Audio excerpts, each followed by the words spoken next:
حضرت اسماعیل علیہ السلام جب کچھ بڑے ہوئے تب ایک رات حضرت ابراہیم علیہ السلام نے خواب دیکھا کہ وہ اپنے بیٹے کو ذبح کر رہے ہیں۔ بعض روایت سے معلوم ہوتا ہے کہ حضرت ابراہیم علیہ السلام نے یہ خواب 3 روز متواتر دیکھا اور پھر یہ بات طے شدہ ہے کہ انبیاء کا خواب وہی ہوتا ہے۔ اس لیے اس خواب کا مطلب یہ تھا کہ اللہ تعالیٰ کی طرف سے حضرت ابراہیم علیہ السلام کو حکم ہوا ہے کہ اپنے اکلوتے بیٹے کو ذبح کر دو۔ یوں یہ حکم براہ راست کسی فرشتے کے ذریعے بھی نازل کیا جا سکتا تھا، لیکن خواب میں دکھانے کی حکمت بظاہر یہ تھی کہ حضرت ابراہیم علیہ السلام کی اطاعت شاری اپنے کمال کے ساتھ ظاہر ہو، اور خواب کے ذریعے دیے گئے حکم میں انسانی نفس کے لیے تعویلات کی بڑی گنجائش تھی، لیکن حضرت ابراہیم علیہ السلام نے تعویلات کا راستہ اختیار کرنے کے بجائے اللہ کے حکم کے آگے سر تسلیم خم کر دیا، یعنی ارمانوں سے مانگے ہوئے اس بیٹے کو قربان کرنے کا حکم اس وقت دیا گیا جب بیٹا اپنے باپ کے ساتھ چلنے پھرنے کے قابل ہو گیا تھا، اور پرورش کی مشقتیں برداشت کرنے کے بعد اب وقت آیا تھا کہ وہ قوت بازو بن کر باپ کا سہارا ثابت ہوتا۔ مفسرین نے لکھا ہے کہ اس وقت حضرت اسماعیل کی عمر 13 سال تھی، اور بعض مفسرین نے فرمایا وہ بالغ ہو چکے تھے۔ اس سے حضرت اسماعیل علیہ السلام کے بے مثال جذبہ جانثاری کی تو شہادت ملتی ہی ہے، اس کے علاوہ بھی معلوم ہوتا ہے کہ اس کم سنی میں اللہ نے انہیں کیسی ذہانت اور کیسا علم عطا فرمایا تھا۔ حضرت ابراہیم علیہ السلام نے ان کے سامنے اللہ کے کسی حکم کا حوالہ نہ دیا تھا، بلکہ محض ایک خواب کا تذکرہ کیا تھا۔ فرمایا تھا کہ اسماعیل، میں نے خواب دیکھا ہے کہ میں تمہیں ذبح کر رہا ہوں۔ حضرت اسماعیل اپنے علم اور حکمت کی وجہ سے یہ سمجھ گئے کہ انبیاء کا خواب وہی ہوتا ہے، اور یہ خواب بھی در حقیقت حکم الہی ہی کی شکل ہے۔ کعب احبار رضی اللہ تعالیٰ عنہ سے روایت ہے کہ جب حضرت ابراہیم علیہ السلام اپنے فرزند دلبر کو ذبح کرنے کے لیے جا رہے تھے تو شیطان نے خیال کیا کہ اگر آج یہ موقع ہاتھ سے نکل گیا اور میں انہیں بہکا نہ سکا تو پھر مجھے عمر بھر کے لیے ان سے مایوس ہونا پڑے گا۔ چنانچہ وہ پہلے حضرت حاجرہ علیہ السلام کی خدمت میں ایک نیک آدمی کے روپ میں ظاہر ہوا اور آپ سے دریافت کیا، ابراہیم علیہ السلام آپ کے بیٹے کو کہاں لے گئے ہیں؟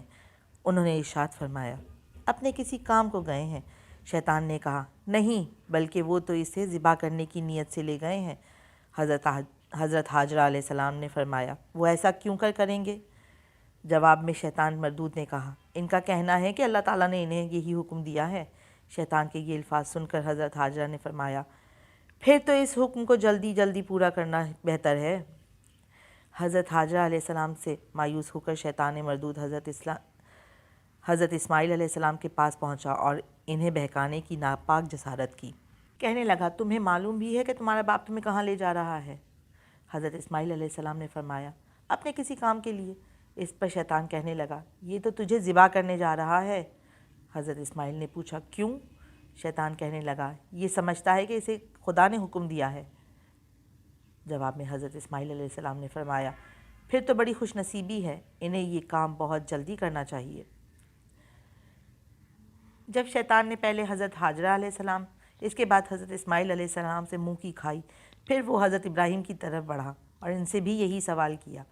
آپ نے جواب میں فرمایا، اللہ تعالیٰ کی رضا جوئی کے لیے اپنے بیٹے کو ذبح ضرور کروں گا۔ چنانچہ شیطان مردود نے 3 مرتبہ حضرت ابراہیم علیہ السلام اور حضرت اسماعیل علیہ السلام ذبیح اللہ کو اس مقدس فریضے کی بجائے آوری سے روکنے کی ناکام کوشش کی، لیکن حضرت ابراہیم علیہ السلام نے ہر بار اسے 7 کنکریاں مار کر بھگا دیا۔ منی میں ان تینوں مقامات جنہیں جمرات کہا جاتا ہے پر آج بھی اس محبوب عمل کی ہر سال یاد تازہ کرنے کے لیے حاجیوں کے ذریعے کنکریاں ماری جاتی ہیں۔ چنانچہ شیطان کے بہکانے کے باوجود حضرت اسماعیل علیہ السلام نے حضرت ابراہیم علیہ السلام کو مخاطب کر فرمایا، انشاءاللہ آپ مجھے صبر کرنے والوں میں پائیں گے۔ چنانچہ دونوں باپ بیٹے اس فریضے کی ادائیگی کے لیے اپنے مقام پر پہنچے۔ آخر دونوں باپ بیٹے یہ انوکھی عبادت انجام دینے کے لیے قربان گاہ پہنچے تو حضرت اسماعیل علیہ السلام نے اپنے والد سے کہا، اے میرے والد، مجھے خوب اچھی طرح سے باندھ دیجیے تاکہ میں زیادہ تڑپ نہ سکوں، اور اپنے کپڑوں کو بھی مجھ سے بچائیے، ایسا نہ ہو ان پر میرے خون کی چھینٹیں پڑیں تو میرا ثواب گھٹ جائے۔ اس کے علاوہ میری والدہ خون دیکھیں گی تو انہیں غم ہوگا، اور اپنی چھری بھی تیز کر لیجیے، اسے میرے حلق میں ذرا جلدی جلدی پھیریے گا تاکہ آسانی سے میرا دم نکل سکے، کیونکہ موت بڑی سخت ہے۔ اور جب آپ میری والدہ کے پاس جائیں تو ان سے میرا سلام کہہ دیجیے گا۔ اگر آپ میری قمیض والدہ کے پاس لے جانا چاہتے ہیں تو بے شک لے جائیے گا، شاید انہیں کچھ تسلی ہو جائے۔ اکلوتے بیٹے کی زبان سے یہ الفاظ سن کر ایک باپ کے دل پر کیا گزر سکتی ہے، یہ ہر وہ والدین سمجھ سکتے ہیں جن کو اللہ نے فرزند سے نوازا ہے۔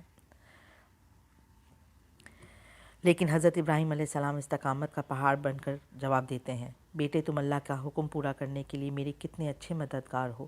یہ کہہ کر انہوں نے بیٹے کو بوسہ دیا اور پرنم آنکھوں سے انہیں باندھا۔ بہرحال اس نور نظر گوشہ جگر فرزند کا صبر اور استقامت دیکھ کر حضرت ابراہیم علیہ السلام خود استقامت کا پہاڑ بن کر فرماتے ہیں، جانے پدر تم نے میرا کام بہت آسان کر دیا۔ اس کے بعد آپ پرنم آنکھوں سے ان کے دست پاک کو باندھتے ہیں اور لٹا کر تیزی کے ساتھ پوری قوت اور اطاعت سے چھری چلائی، مگر قبل اس کے کہ چھری اپنا کام کر کے فارغ ہو، اچانک ایک دل فریب آواز آتی ہے، بے شک تم نے اپنا خواب سچ کر دکھایا، ابراہیم ہاتھ روک لو۔ ابراہیم خلیل اللہ نے اس غیبی آواز کی طرف دیکھا تو حضرت جبرائیل امین ایک جسیم اور لہیم دمبا لیے کھڑے تھے، جسے حضرت اسماعیل علیہ السلام کے فدیے میں ذبح کر دیا گیا، اور اللہ کریم نے اسے ذبح عظیم کے پرشکوہ خطاب سے نوازا۔ چنانچہ اس قربانی سے حضرت ابراہیم علیہ السلام پر یہ واضح کر دیا گیا کہ اس قربانی کے مقصود تمہارے ہاتھ سے تمہارے بچے کو ذبح کر دینا نہ تھا، بلکہ اصل مقصود تمہارا امتحان لینا تھا کہ تم ہمارے مقابلے میں دنیا کی کسی چیز کو عزیز تو نہیں رکھتے، اور پھر خدا نے اسے بڑی قربانی کا نام دیا۔ اس کے علاوہ اسے بڑی قربانی قرار دینے کی ایک وجہ یہ بھی ہے کہ قیامت تک کے لیے اللہ تعالیٰ نے یہ سنت جاری کر دی ہے کہ اس تاریخ کو تمام اہل ایمان جن کے پاس مال ہے شرعی نصاب کے مطابق دنیا بھر میں جانور قربان کریں اور وفاداری اور جانثاری کے اس عظیم الشان واقعے کی یاد تازہ کریں۔ حضرت ابراہیم خلیل اللہ چونکہ جلیل القدر نبی اور پیغمبر تھے، اس لیے ان کو بھی مختلف آزمائشوں سے دوچار ہونا پڑا اور اپنی جلالت و قدر کے لحاظ سے ہر دفعہ امتحان میں کامل اور مکمل ثابت ہوئے۔ جب ان کو آگ میں ڈالا گیا تو اس وقت جس صبر اور رضا قضائے الہی کا انہوں نے ثبوت دیا اور جس عزم اور استقامت کو پیش کیا وہ انہی کا خاصہ تھا۔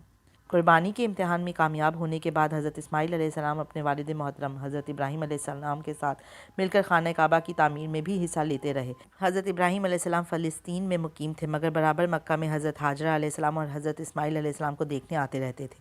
اسی اثناء میں حضرت ابراہیم علیہ السلام کو اللہ تعالیٰ کا حکم ہوا کہ کعبۃ اللہ کی تعمیر کرو۔ حضرت ابراہیم علیہ السلام نے حضرت اسماعیل علیہ السلام سے تذکرہ کیا اور دونوں باپ بیٹے نے بیت اللہ کی تعمیر شروع کر دی۔ جب تعمیر اس حد تک پہنچی جہاں آج حجرہ اسود نصب ہے تو جبرائیل امین علیہ السلام نے ان کی رہنمائی کی اور حجرہ اسود کو ان کے سامنے ایک پہاڑ سے محفوظ نکال کر دیا، جس کو جنت سے لایا ہوا پتھر کہا جاتا ہے۔ بیت اللہ تعمیر ہو گیا تو خدا نے حضرت ابراہیم علیہ السلام اور حضرت اسماعیل علیہ السلام کو بتایا کہ یہ ملت ابراہیمی کے لیے قبلہ اور ہمارے سامنے جھکنے کا نشان ہے، اس لیے یہ توحید کا مرکز قرار دیا جاتا ہے، جسے بوسہ دینا ہر حاجی کے لیے لازمی قرار دے دیا گیا ہے۔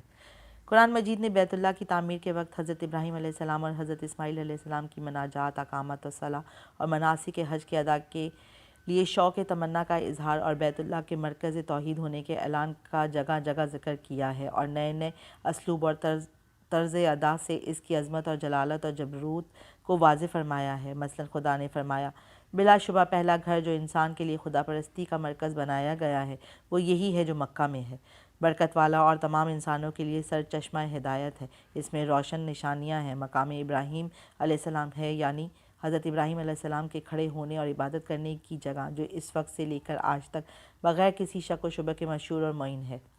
ابراہیم علیہ السلام نے خدا کے حضور دعا مانگی، اے میرے پروردگار، اس جگہ کو امن و امان کا ایک آباد شہر بنا دے اور اپنے فضل و کرم سے ایسا کر کہ یہاں کے بسنے والوں میں جو لوگ تجھ پر اور آخرت کے دن پر ایمان رکھتے ہوں ان کے لیے رزق کے ہر طرح کی پیداوار مہیا ہو جائے۔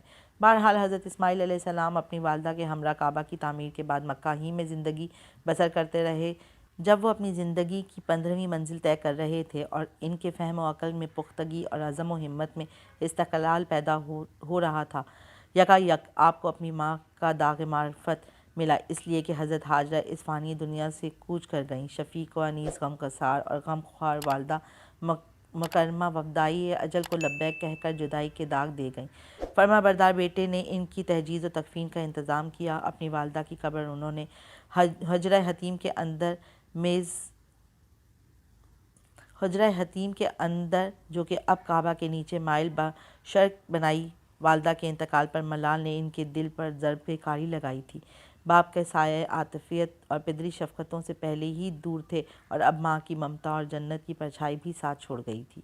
آپ مکہ معظمہ کی رہائش سے دل برداشتہ ہو گئے، جی چاہتا تھا کہ شام میں جا کر والد بزرگوار کے پاس ساری زندگی گزارے، لیکن جب بنی جرہم کو ان کے اس ارادے کا علم ہوا تو انہیں ان کی جدائی نے مضطرب اور پریشان کر دیا۔